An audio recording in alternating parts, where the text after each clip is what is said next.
Una kay lakaw karon guys padulong sa bukid. Nindot kini lang karsada din dapita kay murag wagi kinasugatan nga sakyanan. Hapsay kitong dagan din dapita guys. So padulong ta sa bukid. Dapit sa bukid sa Cebu area. So nindot kini sa wagi kinasugatan sakyanan guys. Na ay kuan isda, gamay rin isda ay kay na kay isda sa dagat way bagyo man nago na ay lamas niya nasa haplas.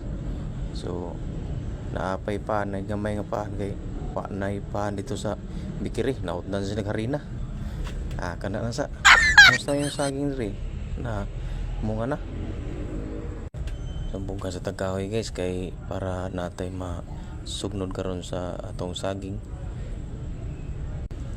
So nara diri atong saging nga na-harvest karon guys tulong ka bulig. So ato ni lungagon karon. Nindot ni parisan og ginamos.